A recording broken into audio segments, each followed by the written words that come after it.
Yeah, that's for another one. I can talk about how much I disdain his and Johnny Depp's relationship together. Sometimes, I mean, I get wanting to work with actors you like working with, and sometimes it works. I love Sweeney Todd. Yeah, Sweeney Todd is good. Sweeney Todd's the music in Sweeney Todd's really good. Oh, the music's amazing. I really enjoyed it. What's your favorite musical? See, kind of the same thing. My favorite musical. We're gonna get back to this band stuff in a bit, but I feel like this is actually important. I wouldn't call it a musical. It's oh shit. It's called Mine's Sweeney Todd. You know what? I'm just gonna say Lulu by Alban Berg. It's an opera. Look at you. It's my dad's a composer. What the fuck do you want from me? You can't even say a musical. Says, you have to go to an opera. Because I don't like musicals. Little Shop of Horrors. There we go. Is my favorite musical. There we go. Yeah. All right, back to... So when you and I were in a band, I think Uh-huh. we were trying very hard to go for like a Germs kind of band. Yeah. Like we weren't trying to be... I mean, we definitely had some angsty lyrics because you and I, we were going through so many different band phases during that time. Not with our band, we always wanted to remain very punk rock. But I mean, like there'd be a month where we were super into Green Day, and we would write like old Dookie era Green Day songs, and then we would be super into Dead Kennedy's political songs. So we would write Dead Kennedy's political songs. That's exactly why I feel what was the... When we started the band, it already had an end, and it was because we were trying too much with too many sources, and so none of us could really decide. We were writing concept. I was writing concept albums. Yeah, we did exactly what you said. Like, I think instead of monthly, it was like weekly. Like, 1 week we're this. 1 week I'm into Red Hot Chili Peppers all of a sudden. No, 1 week we were never a Red Hot Chili this. Peppers band. But trying to make a solid thing with all of these elements that it was coming and going like it was nothing, you know what I mean? And also we couldn't get a drummer to stick around. And we couldn't, that's the plague of bands everywhere, not being able to get a fucking drummer. Do you have are you a drummer? Yeah, man. Do you have a drum set? No, man. And how the fuck are you a drummer? And I feel like that's why I latched on to DJ and Caleb's band, was because they had a set thing in mind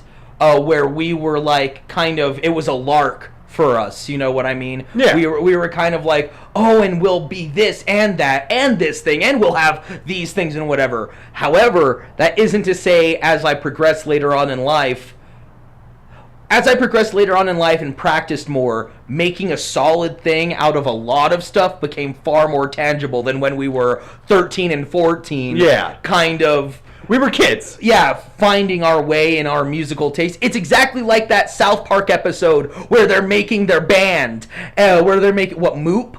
Yeah. Right, was their band? And right at the beginning, it opens up on them trying to play a song, and Stan goes, he's like, my roots are in Latin classical, and Kenny's more of a jazz guy, and Kyle is more into like 80s hip hop and whatever. I feel like Latin classical and jazz would go well together.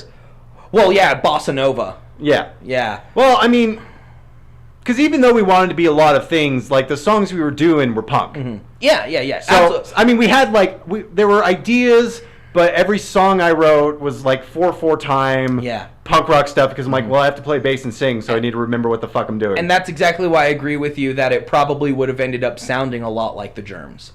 Yeah. And I mean, like, we wrote songs that we can never sing again because they were written by 13 and 14-year-old boys who had no idea what misogyny was. Or how life worked. Oh, yeah, misogyny was real bad. Oh, man! Misogyny was real bad. Mostly in your songs. Mostly in my songs. My songs were just really kind of bad. angsty shit. It was really bad. I started... I we don't have to go down that route. No, I had to learn to be more poetic as I went on. Just songs about why girls didn't like us and they sucked. And then I just started, I think my lyric writing got better in the way that it ended up not being about people and it ended up just being about like a comic book I read last week or something, you know, but or a story I read or some shit like that. Yeah. But music to me, going from the beginning of this question, is like it's almost like to me it's like a glue kind of that can hold together anything. You can music brings movies to life, you know. Soundtracks bring art to life. Favorite movie soundtrack? I couldn't tell you what my favorite. Oh, no. I know what it is. Have you ever seen the movie Hesher? No. It has. I recommend it so hard. It might be one of the best movies you listen to, but the soundtrack is Kill 'Em All by Metallica. It's nice. It's Metallica and Motorhead, but that's the only music, and it only comes on when a radio's playing it. Besides that, the movie's like real quiet, and that a good point I'd like to make is sometimes the beauty in music is what's in between the notes, the silence in between notes. You know, you don't have to fill everything up. Because while my roots are very punk rock, I have discovered I like listening to bands where the more you listen to it, the more stuff you discover going on in the background of the song. Because, I mean, you listen mostly to the melody and the lyrics and the guitar. But, I mean, when you start listening and you hear, like, the piano, like Cake. Yeah! You would not think, listening to Cake, that their music is complex. Right. But if you start kind of listening to the background noise and stuff that's going on, all of a sudden, like, wow, this is some well thought out stuff. Or like Modest Fucking Mouse. It's got layers. Modest Fucking Mouse is the best band ever. They have layers and layers. Onions have layers. Modest Mouse has layers. Cake has layers. Cake has layers. Which is factual, both of the band and of the food. Everybody loves Cake. Everybody does. It's true. Really. I went to a Cake concert. Mm-hmm. Fucking amazing. Really? Fucking awesome. How many people are in that band? Oh, God. There's a singer, and he plays guitar. I think they have a trumpet player. Mm-hmm. They have a drummer. They have a bassist. They have another guitarist. I think they might have a keyboardist. There's a lot of people in that band. Fuck yeah, dude. I think, oh God, Cake, even to bring it to the film kind of thing, Cake ended up being a theme song to one of my favorite cartoons. Mission Hill. Mission Hill. I did not know that. Oh God. And I love Mission Hill. When you told me that, I was like, what? Yeah. I fucking love both of those things. Italian leather sofa. That is, I think, probably one of my favorite Cake songs. That is a beautiful song. Oh, it's great. I even like their campy songs, like Race Car Ya-Ya's. Or a race car ya-ya. That kind of new metal. Shut the fuck up. That was Shut the fuck up. Shut the fuck up. I was talking campy like stick shifts and safety belts. Or bucket their seats. ballads like Mexico. She'll Come Back to Me. Oh God. Really heartfelt stuff. Frank Sinatra, for fuck's sake, is a beautiful song. Or their cover of I Will Survive. I love that one. Their cover of War Pigs. Their cover of War Pigs. I mean, is real first good off, too.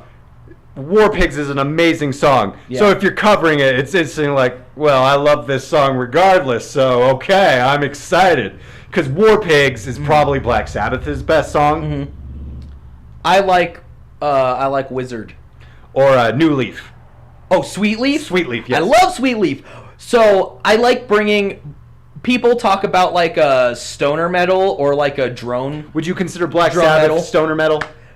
People usually consider stoner metal to be like a newer invention, like Dope or who the fuck else? Tweakbird. That's kind of like slow and No, because cool. I would consider like a lot of early metal bands like would be stoner metal. But to me. then when this is my argument all the time when I talk about stoner metal like Dope and bands like that, I'm like, listen to Dope. Black Sabbath was doing that back then. Yeah, like already. I mean, fuck that In-A-Gadda-Da-Vida song. In-A-Gadda-Da-Vida. I'm talking more about like the kind of motifs. You know how in Sweet Leaf, they have like those. It's almost drony. They have that pedal note, like burn out, Yeah, and that's basically the whole song. That is so what stoner metal today or is. fucking I mean Deep Purple. Deep Purple is really cool. I'd consider them more classic rock in the vein of acid rock, I guess, because I think what's indicative of stoner metal. There we go. We're gonna go into the science of stoner metal. Of stoner metal is that droning, just kind of burr. There's this dope album called Dope Smoker. Yeah. It's an hour and a half long of literally just burn, burn, dun, dun, dun. And the guy, it goes dun, dun, dun, dun, sometimes, and the singer's like boom, boom, boom, boom. It's that long repetitive droningness. I don't like Dope Smoker the album, but I was gonna say that sounds like a pretty shitty album. it's not great. It's not great. That sounds lame. But it's really fun to, like, you start it for someone and who hasn't listened to it. You skip 30 minutes into the middle of the album and it's the same song, and then you tell them to skip 30 to a random spot and be like, you'll see. And it's the same song. Oh, that just sounds like a nightmare. But Black Sabbath like invented that droning, repetitive, catchy like powered sound. I mean, Black Sabbath like is awesome to me for just the bass lines alone. Mm-hmm. Yeah, I'm a sucker for a good bass line. They were really, and everybody said it, of course, but they were ahead of their time for sure. Definitely. I mean, it's really hard to be better than Led Zeppelin, so I wouldn't say Black Sabbath was better than Led Zeppelin, but I'd say they're up there. Yeah. Because Led Zeppelin is fucking Led Zeppelin. Yeah. I appreciate Led Zeppelin because, much in the same way that Coheed and Cambria did, they tricked a whole bunch of people into listening to prog rock. Yeah. You know, because you ask any guy from that era, you're like, hey man, what does Led Zeppelin sing about? A bro will be like, oh man, they sing about like getting laid all the time. And then you're just like they have like maybe like 2 songs that are very graphically about that. Even Stairway to Heaven, I can read the text and highlight places in it that are like, this is about Lord of the Rings. You ever listen to Stairway to Heaven backwards? No. You've really? I don't care. Wait, I'm pretty sure I've played it to you backwards. Did we? I can probably find it on YouTube. Because I was like, I mean, I definitely don't think that hidden message is there, but I definitely listened to it backwards, and I'm pretty sure I played it to you backwards. Was it good? It was a backward song. It's a backward song. No, it sounded weird and jumbled. No, I was. Although I mean, if you want to hear that, it does kind of sound like Sweet Satan at one point, but I feel like that's just because you want to hear that. Of course. Yeah. If you're looking for something, you'll find it. Yeah. I appreciate Stairway to Heaven. I was gonna say even Stairway to Heaven's about Lord of the Rings. I just don't like it being sang at a karaoke bar. If your song is mostly guitar, do not sing it at a karaoke bar. What if you sing the solos? The guitar solos? Yeah. Like in More Than a Feeling, I'd be like, it's more than a feeling. No, what's the part just before? I close my eyes and I slip away, and then I'd be like, well. That's the only way I think you could sing Freebird. Because like part of me is like, I could murder Freebird. But then what do I do for the rest of it? What do I do for the other 8 minutes of the song? You sing the solo. Back when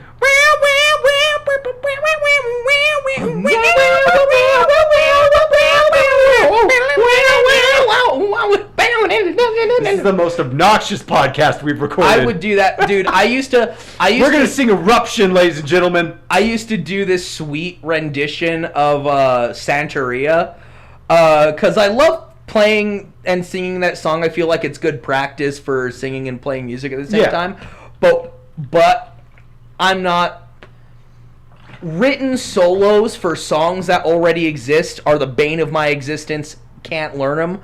So I would just mouth sing it. I would just accompany my own mouth singing. I'd be like, ooh, wow, wow, wow, wow, wow, wow, wow, wow, just scat around. I can play the guitar like a motherfucking riot. Lamest guitar solo ever recorded. That's not playing the guitar like a motherfucking riot. That's a easy ass. I could probably play that. And I played guitar like for like a few years. That's playing it like a toddler virtuoso. That's playing it like Charlie's teaching me guitar. Yeah. Play this note. There you go. You got it. I'll take your $20 now. Like a motherfucking riot. I can take your $20 now, and I'll be on my way. That's exact. Well, no, that's okay. So, would you? This is actually kind of a serious question. We'll come back to the music we like in a little bit, but would you ever teach music? No. Reasons. I have no idea what the fuck I'm doing to begin with. Like when you and I were in a band, I was just doing my best to. I wasn't trying to like copy what you were doing, but since we were a punk band and we had a sound, I was just trying to play bass riffs that followed that sound that wasn't necessarily doing what you were doing. Right. And also I was trying to sing, so I was like, I just have to play things I remember. That is kind of cool, but simple. Right. Because the last thing I want to do is, all right, I'm going to walk the bass. I'm not singing my notes I'm supposed to be singing, and I'm not being able to walk the bass because I have to sing the notes I'm singing. Oh, shit. I would tell you that you're already on your way to becoming a fine music teacher. I feel like, so whenever I teach guitar, it's like to beginner students and stuff. Yeah. I always tell them, what you just said, you were just playing things that weren't copying me, but sounded in the vein of what I was playing. Yeah. That's exactly what I tell kids when I tell them to jam. I tell them, I'll give you exercises, I'll teach you the scales, I'll get you tablature, I'll teach you technique. Yeah. But all of that technique will mean nothing if you can't jam with a band. If you can't jam with a band, they won't want you. Because they'll say, well, I'm the guitarist. Yeah. Why should I be spending all my time writing your bass lines? That's a callback to episode 3.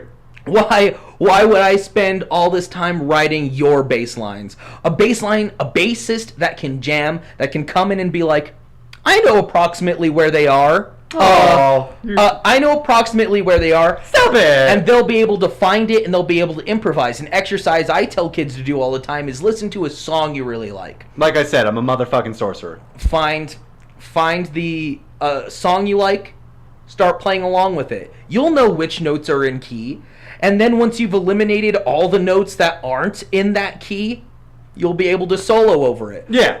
But the problem is, what I think you'd find most annoying is that kids don't fucking want to learn. I mean, that is kind of the problem, is you have to want to learn stuff. Yeah. At the end of the day.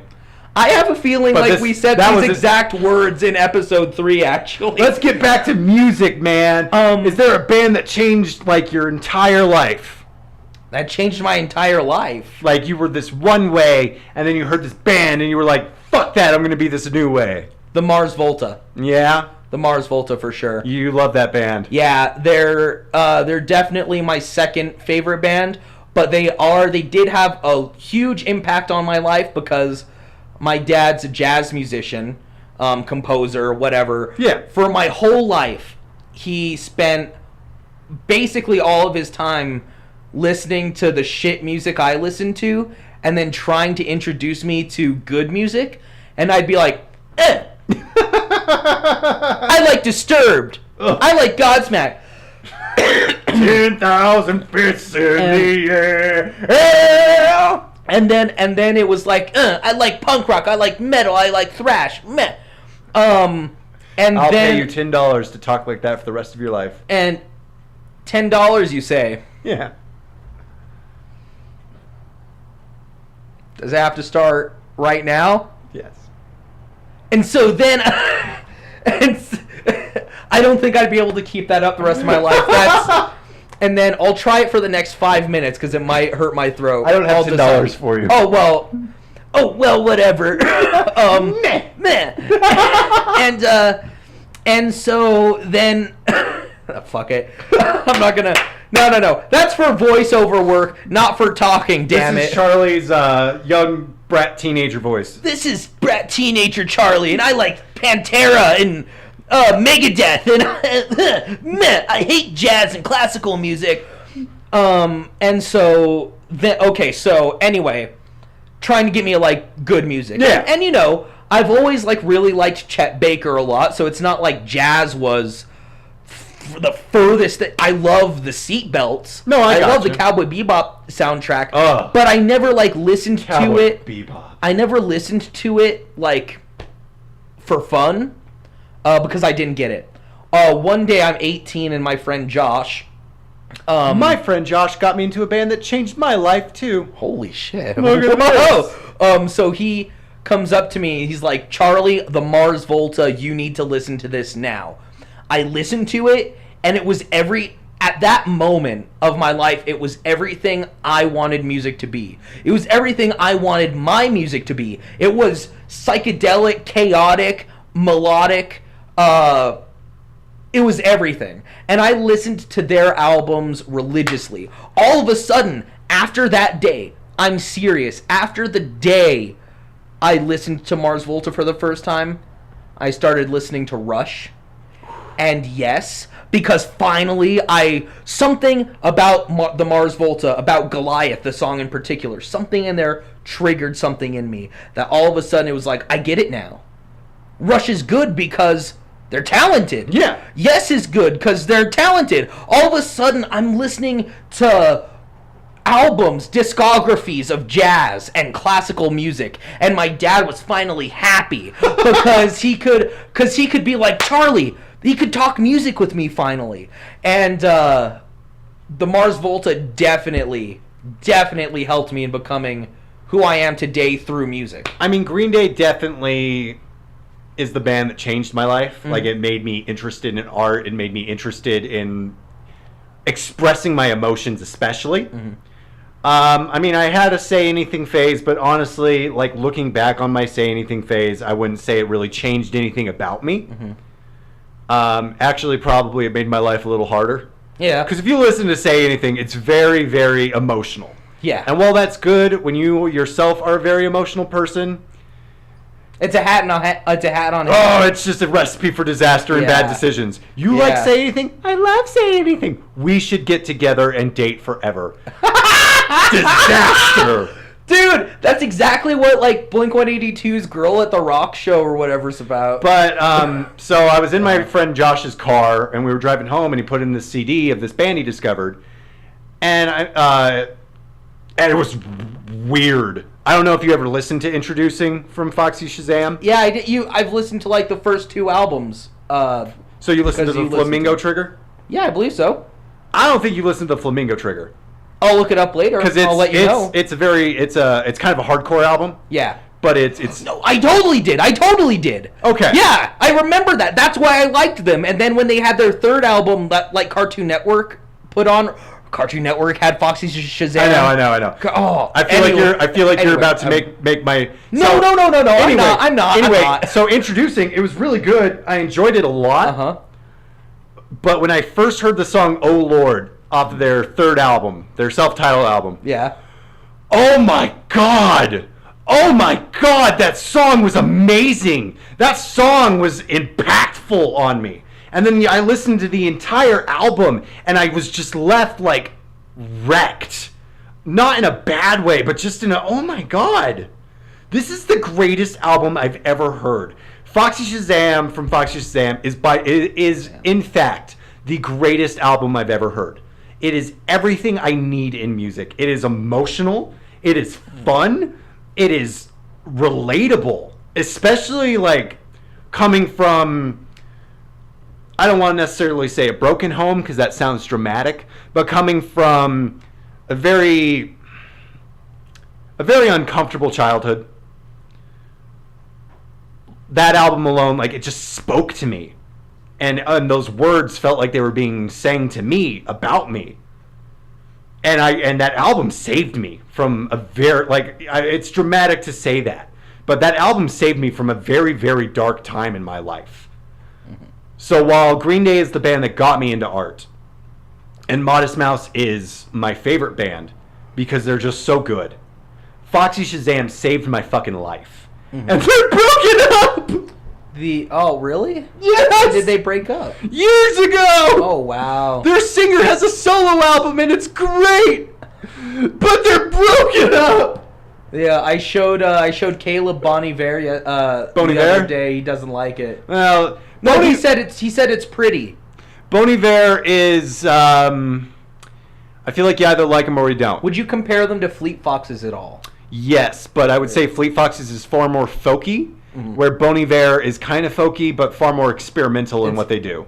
Yeah, the album, you need to get me in touch, get me hip to the album you showed me, because I really, really like I'll burn you their stuff. I'll burn you all their stuff. Okay, cool. I don't know if a band has, like, saved my life necessarily. I think it's like, I don't know. I don't know about that. I think it's a combination of things. Like, a couple years ago when I was feeling really, really down and out, I feel like I felt a lot of comfort with, I found a lot of comfort in jazz and stuff. And I always liked jazz, but a couple years ago when things were really, really bad, it kind of gave me... I don't know, it made me... It was like a safety blanket. No, I hear you. Like, what... So there are movies that make me cry every time I see them, like Grand Budapest Hotel. By the way, favorite soundtrack. It turns out... My favorite... Did I give my favorite soundtrack? I don't think so. God. I want to say Drive. Cool. But I know it's not Drive. Like, I'd have to really think about that one for sure. It's taken me this long to weigh my Grand Budapest options. But there's movies that make me cry every single time. Are there, like, songs that whenever you listen to them or if you're in the right frame of mind make you cry? Oh, fuck. I mean...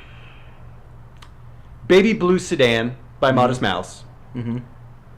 Modest Mouse. Modest Mouse. Modest Mouse. If it's by Modest Mouse, it might make me cry.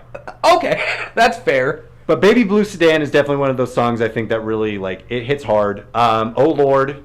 I mean, that entire album really just... Like, if I'm listening to that album, you know how, like, the stereotypical, like, sad girl will eat ice cream and watch, like, Legally Blonde or something if she's sad? If you come over and that album is playing, going through a rough time. Okay. I have two answers.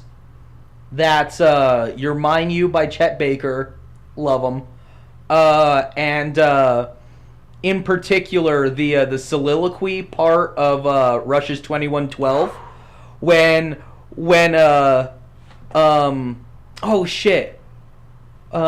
When Geddy Lee's like, and I don't think I can carry on this cold and empty life. Whoa, whoa. And then Alex Lifeson starts with his solo. That guitar solo. I wouldn't necessarily say it makes me cry, but closer to the heart. Oh, closer. On the right day, closer to the heart will make me cry. It just gets me. Because of that. Or Love of My Life by Queen. If Love of My Life by Queen on A Night at the Opera, which is an amazing album, that song gets me. You Take My Breath Away by Queen is another song that really is like it hurts. Somebody to Love, I think, is my crying Queen song. I was kind of just talking shit about them, but there's quite a few Say Anything songs that are really like they really just. They get to you. Atmosphere has a lot of songs that make me feel... Atmosphere, for sure, fucking love Atmosphere. Remember the Punkorama volume 8 or whatever? You have no idea. Like, I know you didn't really open up that Atmosphere rabbit hole after that, but I went, oh, this is so deep! All of this music's amazing! And it is. Dude. Slug writes the best lyrics in hip-hop, not named Kendrick Lamar, because he's the best. Yeah. I really like, you know what? I like Why So White. You know that band of those hipsters I showed you? But on the other hand... Oh, shit! A song that made me cry was fucking Honeybee. Honeybee made me cry, too. I would have never thought that some animatronic band would have a song that makes me go, oh, it's beautiful. Oh, God! It's beautiful. Why do this to me? Absolutely. Why are you making me feel these things? That might be one of my favorite songs. Yeah. It's so good. It's up there for sure. I'm not going to say Why So White it's one of my favorite hip-hop bands because they're kind of like the epitome of cultural appropriation. and it's a joke. Nate, sometimes whenever I bring him up, I'm like, hey, you remember that they're called Cultural Appropriation, the band? And he's like, who? And I'm like, that rap band full of all those fucking hipsters that you showed me. And then, no, for real, that's like, it's troubling how... It's like when people say 21 Pilots is their favorite rap group, and it's just like, what? People say that? Yes! Have they heard rap? No! Wow. That's the fucking problem! That's crazy, man. Damn. Nate told me something the other day. He was like, he said, do you know what's really funny, Charlie? When you're in a car full of white dudes, all of whom love hip-hop and love rap, but they're all too nervous to tell one another that they like rap. You know what I mean? But then, and I'm like, well, like, I'm pretty open about my love of hip-hop. But as soon as they acknowledge each other's love for rap, you put on a rap song and they start dancing like fucking nerds and singing along to the songs. But every time a certain lexicon comes up, they have to be like, my friend, or they can't rap the whole rap. My friend Joe keeps messaging me with reactions to Takeover, and I'm like, I'm not watching it right now, Joe. For the on your tablet? Yeah. Damn. I keep getting messages about all the cool things at Takeover I'm missing. I'm like, not watching it right now. I'm sorry. Going to. Oh, no. No, we're good. I mean, it's luckily I own the WWE Network, only $9.99 a month, so I can just watch it at any point. Look for my reactions tomorrow. Back to the music blog. So, Closer to the Heart is one of my favorite Rush songs because the lyrics say it all. It's like and the men who hold high praises. I'm talking about the part where it's like where something is something and endless compromises. Something That's something. Spirit of the Radio. Spirit of the Radio makes me cry. Fucking A. That part, I love that part because I'm like, you can make music. You can make music that matters. Away from here. But yeah, the man, change my life again. The Men Who Hold High Places part and Closer to the Heart's really good. The ones who start closer to reality, closer to the heart. Blacksmith and the artist who reflect it in their hearts.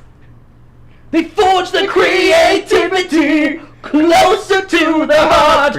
Yes, closer to the heart. Yeah, closer to the heart. Rush is so fucking good. So good. Rush is so fucking good. Oh man, Rush changed my life too. This is an exciting podcast. Rush made me believe in myself. This was worth removing yesterday's podcast. Yeah, you know what? Fuck yesterday. Fuck yesterday. We don't need that shit. Where are we at? We're almost ready. I want to say one more thing about Rush, and I think an apropos ending to this would be to do our 10 favorite bands thing. I agree. I think that's good. I'm gonna say right now, Rush changed my life. They made me believe in myself. I really wish I'd written my bands down then, because I'm gonna have to really think about it.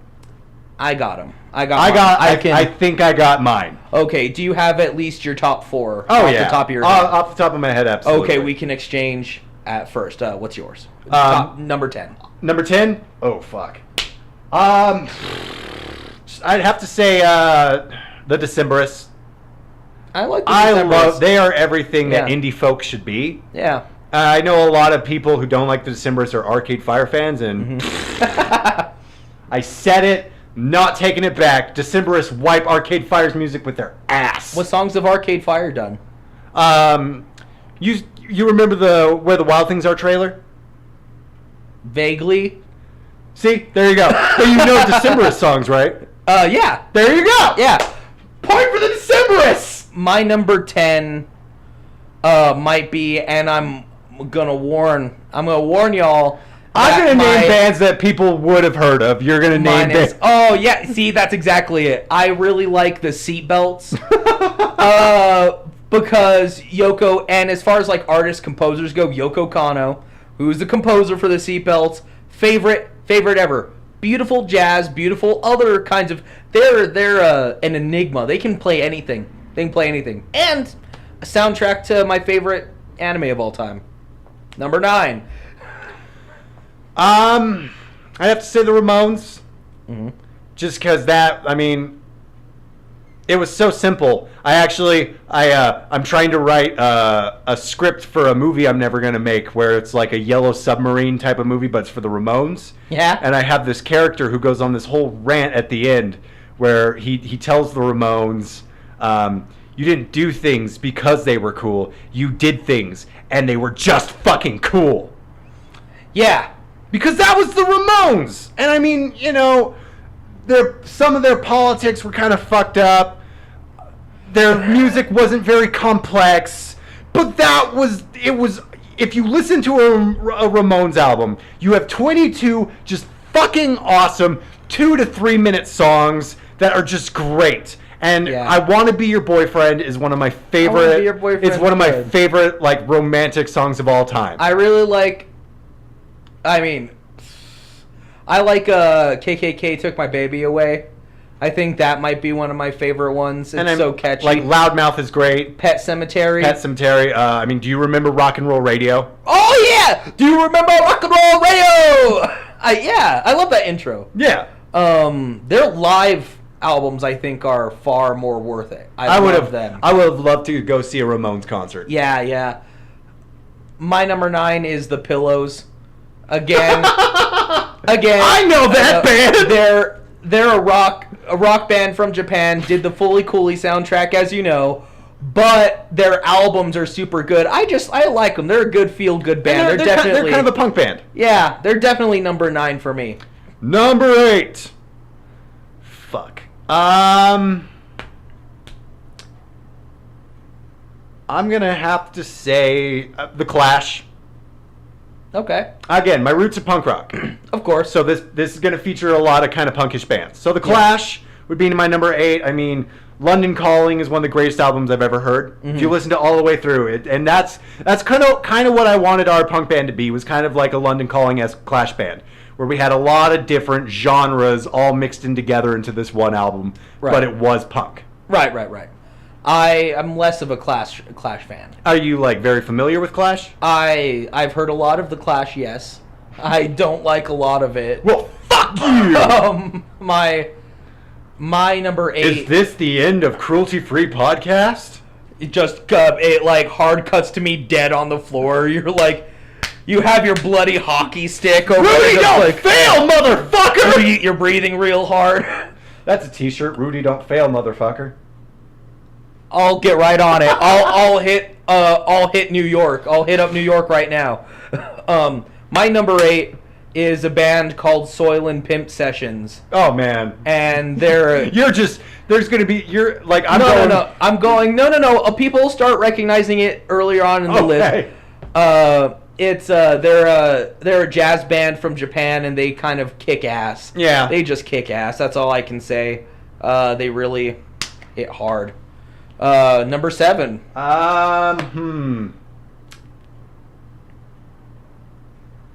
Number 7 would probably have to be Queen.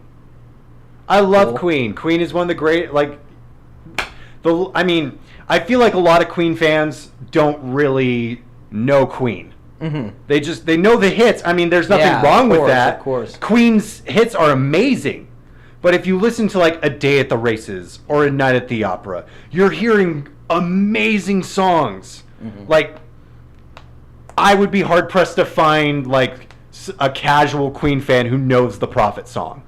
And if I put it on, they go, "Who the fuck is this?" This is Queen. Oh my god, this is amazing! This isn't Bohemian Rhapsody. Oh, but it's just as good. And I feel like there are people who want to say Bohemian Rhapsody is overrated, and it's fucking not.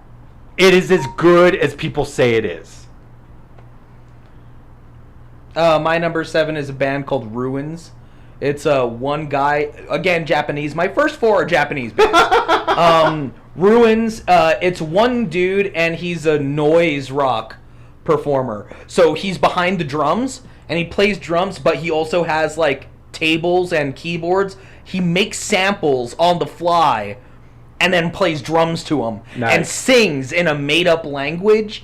And I don't like noise rock a whole lot. Have you heard Sigaros? No, I haven't. I'm gonna have to play Sigaros. Okay, I'm not a huge fan of noise rock, but I love Ruins as much as I love Big Black, which is my number 6. In fact, Big Black is a kind of hardcore noise rock band from the 80s. The guy who wrote The Crow, the graphic novel, as a whole, but has lyrics from one of their songs called Dead Billy.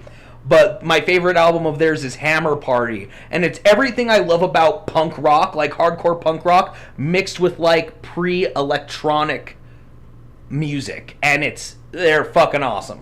Number 6 for me would probably be Streetlight Manifesto. Okay. Ska is a genre that is just, it's hard because I love ska. Mm-hmm. But are there a lot of amazing ska bands?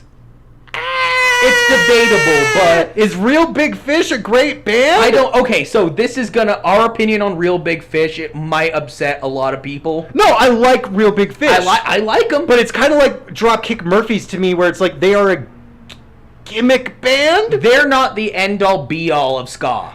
How the fuck is Real Big Fish better than Streetlight Manifesto, a band that has classical guitar and amazing horn section and deep philosophical lyrics? How is a band that says, I hate you, fuck you, leave me alone, how is that band better than a band that's got fucking... would you be impressed if I told you we were dying bladder and everything they gave us was a lie? Oh! They meant when we said we're getting doomed, and every single symptom brings us closer to the doom. And even though the singer's not the best, their harmonies are still really good.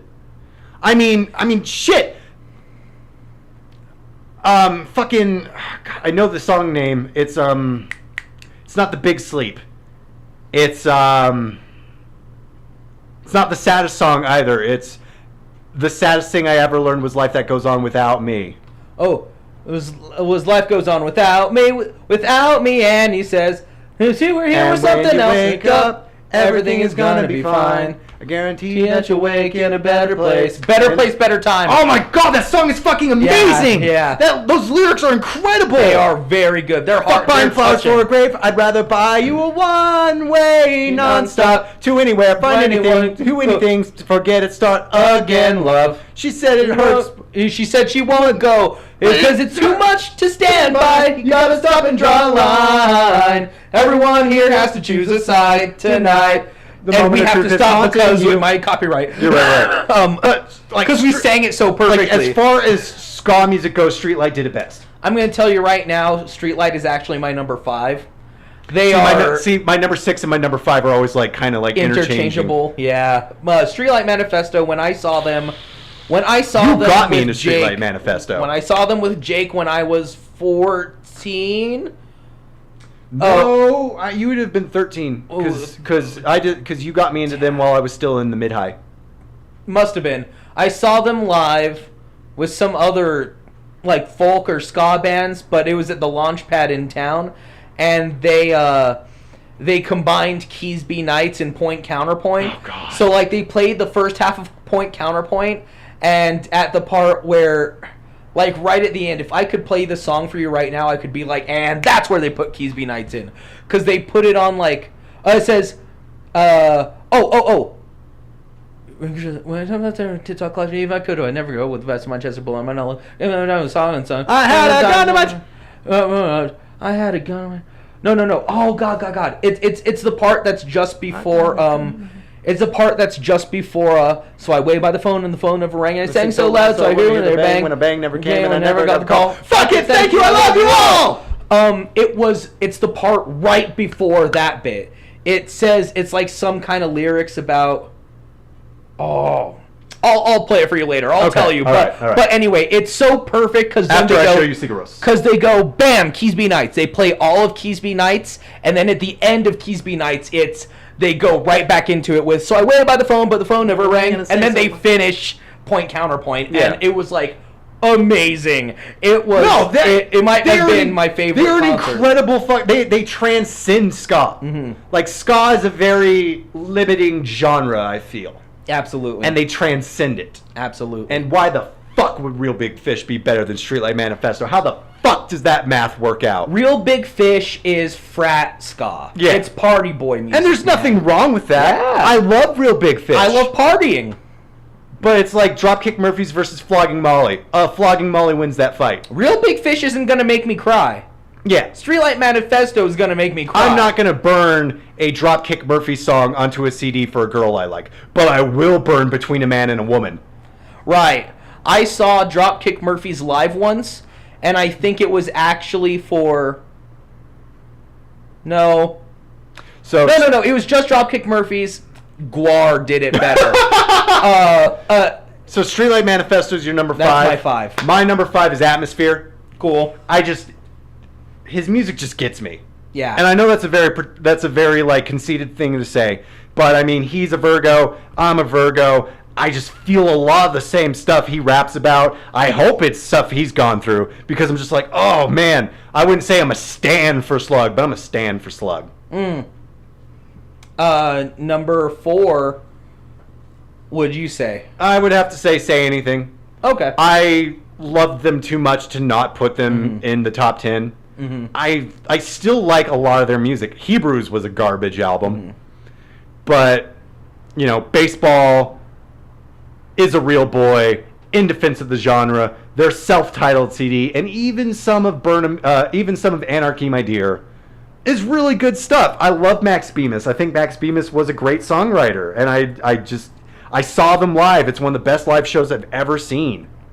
My number 4 is interchangeable. 2 bands. Can I do that? Yes. Okay, then I'd also throw AC/DC in there because I just fucking love AC/DC. Rush, of course. Yes. Is my number 4. Guar is also my number 4. My number 3 will also be interchangeable then. Okay, cool. I love Guar. I saw them before Dave Brockie died. He was their frontman forever. And it was one of the best shows I had ever seen in my entire fucking life. Yeah. I mean, it was so fun. My number 3... Come back to me on that. My number 3 is easy. I'm making it interchangeable just so I can include another band. And actually, these 2 bands kind of, it'll be like, it would be Green Day and Weezer. Mm-hmm. Okay. Because Green Day is the band that got me into art. But every time I hear a Weezer song I've never heard before, I'm just like, oh my fucking god, I love Weezer. I listened to Pinkerton all the way through. Oh my fucking god. I know that River Cuomo has gone on record to say he doesn't like the Pinkerton album. Cuomo. No, you're right. I don't know. Yeah, whatever. I know he's gone on record to say he doesn't like the album. Yeah. But every time I listen to the album, I'm like, I don't see why. This album's incredible. I mean, the Blue album is amazing. A lot of their later stuff kind of is not good, but it doesn't take away from the fact that like a lot of their early stuff was incredible. Yeah. I mean, the first time I heard Across the Sea, I was just like, what the fuck is this? What the fuck is this? This is incredible. I'm going to say right now that I love Weezer. My number 4... I would just feel bad not putting them on the list. My number 4, Rush. Rush is my number 3. My number 4 is actually Kansas. Along with Guar. Rush, that's all I have to say. I love them. We've talked about Rush. They're great. I love Rush. Drive a night away from here. If I could also I'm going to also say... probably Minor Threat being one, because they are definitely my favorite, one of my favorite punk bands from that era. Yeah, you were way more into Minor Threat than I was. They really, they took up a huge chunk of my time. I think I have to give them number 3. Yeah. Of course, Mars Volta is my number 2. Really, I would. Okay. Mars Volta is my I'm number interested 2. to hear your number 1. Okay. My number 2 is clearly Foxy Shazam. Cool. No other band add to that. Foxy Shazam is, I mean, I wish they'd get back together, but I love everything they've ever made. Even the weird Flamingo Trigger album, because it's so weird. Want to say number 1 at the same time? Okay. On 3. 1, 2, 3. Modest Green Day. Mouse. Shit! I thought we were gonna bond! No, I already said Green Day. Damn it! Green Day and Weezer are my number 3. Modest Mouse. I wasn't listening to your number 3! What the son fuck of a is this? bitch! Oh shit! I heard Weezer and that was it! No, because I grew Oh, up. boy. And frankly, Uno, Dos, and Tres sucked. They sucked. And Green Day had an Angry Birds game, and they had a Walmart exclusive album. It was just fucking like everything Green Day stood for this brief period of time, they didn't fucking stand for anymore. And I went, you can't be my favorite band anymore. They'll always be Dookie to me. Well, no, because They'll always be Nimrod to me. I know you love the except for band. 21 Guns. Yeah. 21st Century Breakdown's a great album. I fucking love Revolution Radio. I love that album. That album is great. But Modest Mouse is amazing. Modest Mouse is great.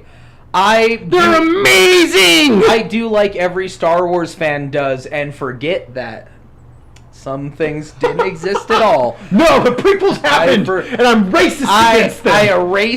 I erase it from my mind I'm completely. racist against Uno, Dos, and Trey. I'm racist against it. I will not let them date my daughter. Shit. They are not allowed in my bar. Well, I look the fool now, don't I?